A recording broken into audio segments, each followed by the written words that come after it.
Hola, buen día, gurisitos de tercero, ¿cómo les va? Espero que muy bien. Este es el videíto número 3. Recordemos un chiquitito lo que hicimos en el anterior. Nosotros definimos lo que es país, y país es sinónimo de territorio. Y sobre él ejercemos soberanía, y soberanía es poder. Después definimos el concepto de Estado, y el concepto de Estado dijimos que es organización. Es un conjunto de leyes e instituciones que organizan nuestras vidas. Después decimos que los territorios cambian. Nosotros después les pedí que ustedes compararan el territorio argentino con el de otros países, más chiquititos, más grandes, Burundi, Kiribati, después con Rusia, por ejemplo, y mencionamos por ahí las consecuencias de los territorios grandes y de los territorios chiquitos. Y por último les pedí eh, analizar las etapas en la historia de la formación del territorio argentino. Había una etapa que era de la etapa aborigen, previo a la llegada de los españoles. Cuando llegan los españoles empieza la segunda etapa, que es de la conquista y colonización, donde se produce el avance de los europeos sobre los territorios indígenas, que van perdiendo poder, van perdiendo territorio, todo para ellos les resulta mal. Después viene la independencia y por último de la organización. En el videíto 3, en el trabajo práctico 3, les propongo a ustedes, a partir de la organización del territorio, definir en primer lugar las áreas de frontera. El territorio argentino, en un comienzo, allá por 1820, primero no tenía las provincias que actualmente tiene. Hoy somos 23 provincias más un distrito federal que es Capital Federal, es como si fueran 24 unidades. Por aquel entonces teníamos 14 unidades. No había provincias como por ejemplo Formosa, Chaco o Santa Cruz, Tierra del Fuego. eh, Todavía no funcionaban ni como provincias ni tampoco estaban incorporadas efectivamente al territorio argentino. El territorio argentino era la parte central y había ahí 14 provincias, cada una de las cuales funcionaba con poca unidad con respecto al resto de las 13 provincias.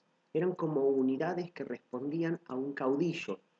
Nosotros, por ejemplo, en Entre Ríos en algún momento tuvimos un caudillo destacado que fue Pancho Ramírez, después tuvimos otro que fue Urquiza, pero Entre Ríos era como que tenía cierta autonomía para manejarse, porque faltaba hacer un acuerdo de unidad con las otras 13 provincias. Era bastante anárquica la cosa. La cuestión es que, nosotros tenemos un origen del territorio, que es esas 14 provincias, y había dos áreas que hoy son nuestras, pero que en aquel momento no las dominábamos y se llamaban áreas de frontera. Las áreas de frontera eran lugares, sectores que estaban dominados, que estaban bajo poder de los aborígenes. Había un área de frontera llamada el desierto, y es donde actualmente tenemos la Patagonia y parte de la Pampa. El desierto. Esa es un área de frontera. Y la otra, el Gran Chaco. El Gran Chaco es la zona donde ahora es el norte argentino, en el norte de Santa Fe, norte, el norte de Santa Fe, en la provincia del Chaco, en parte de Santiago del Estero, parte de Salta, toda un área de monte. Ahí había otra zona de frontera que se llamaba el Gran Chaco. Esas dos áreas, eh, por aquel entonces, nosotros no las dominábamos. No teníamos poder y estaban bajo dominio aborigen. Inclusive por aquel entonces, en 1820, Uruguay todavía estaba junto a nosotros y no formaba un país independiente. Ellos se independizan en 1825. Les propongo después responder cuál es el origen del nombre Argentina. Argentina viene de Argentum y Argentum significa plata.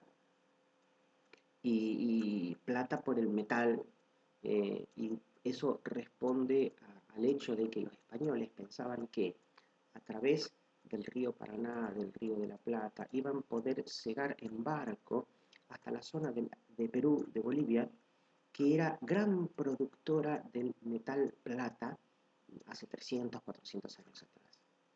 Eh, entonces, en un momento se le pone, los españoles le ponen el nombre Tierra Argentum, Tierra de Plata, Y bueno, Argentum con el tiempo se transformó en Argentina y Argentum viene del latín. Eso con todo el nombre. Vuelvo un poquitito atrás y hoy nosotros vemos que las áreas de frontera están bajo dominio argentino. ¿Y cuándo se pudo lograr tomar posesión de esos territorios? Después de campañas militares. Desde las provincias, desde Buenos Aires, desde el gobierno central, se organizan fuerzas militares, un ejército con soldados, que va y conquista esos territorios. Eso se llamó Campaña del Desierto y Campaña del Gran Chaco. Eso significó para los aborígenes perder sus territorios, eh, morir en lucha, ser sometidos o ser desplazados. Eh, hay quienes juzgan la parte de la historia como una mancha negra porque en realidad lo asocian como si fuera un genocidio. Roca fue el jefe militar de esas campañas, es ese señor que está en el billete de 100 pesos. Para algunos Rocas es un genocida porque avanzó sobre esos territorios y significó la muerte de muchos aborígenes. Es indudable, eso sucedió, pero sucedió hace 200, 150 años atrás bajo otro contexto, bajo otras situaciones, y eso también hay que tener en cuenta. Yo ni defiendo la figura de Roca, ni la critico, sino que solamente comento el hecho y después ustedes juzgarán con el tiempo. Pero reitero, para algunos Rocas no es una figura positiva porque implicó la muerte de muchos, pero para otros sí es una figura positiva porque gracias a esas campañas militares se avanzó y se conquistó y se dominó esos territorios que en el caso de la Patagonia, de no ser argentinos, hubiesen terminado en manos de Chile. Y en el caso del Gran Chaco, tal vez hubiesen terminado en manos de Paraguay. Entonces, él efectivizó el dominio, la soberanía sobre un territorio.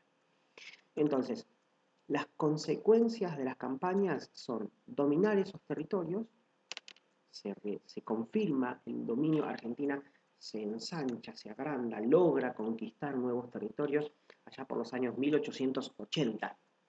Se incorporaron nuevas tierras, pero esas tierras no fueron bien repartidas, sino que quedó en manos de poca gente adinerada o de jefes militares.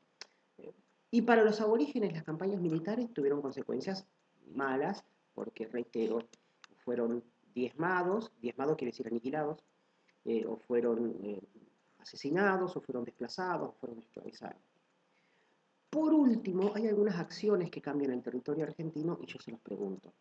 Y esas acciones tienen que ver con, allá, después de firmar la Constitución en 1853, tenemos que organizarnos como país.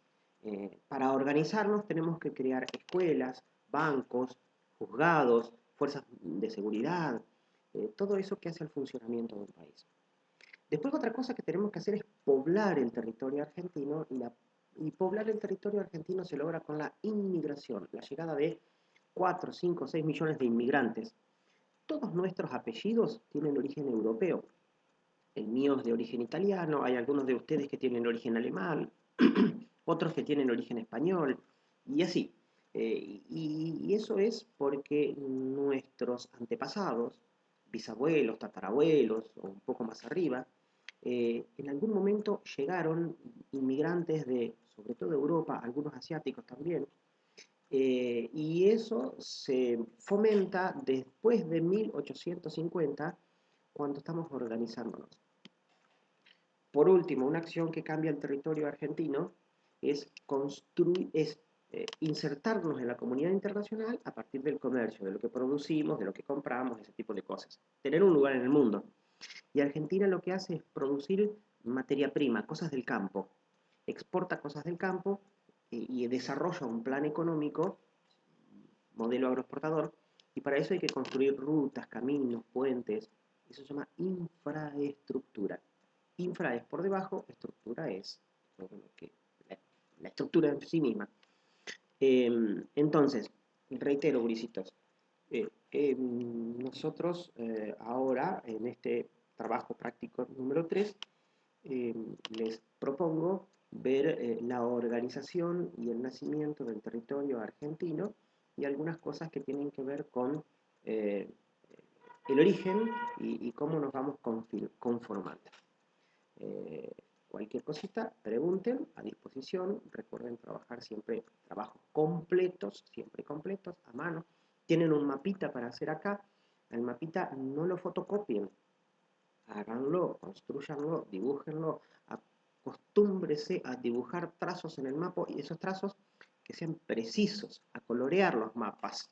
Es mucho más agradable encontrar un mapa o un dibujo bien coloreado donde veo que ustedes se esforzaron por hacerlo. No desprolijo así, viste, qué sé yo, hecho con desgano. Hay algunos que uno recibe y parece que están hechos con bronca esos dibujos. No es agradable. Acostumbren a hacer buenos trabajos. El mapita que yo les pido, se los doy también en las mismas fotocopias que le doy como para que ustedes lean, interpreten y respondan. Gurises, éxitos y vamos por el trabajo práctico número 3.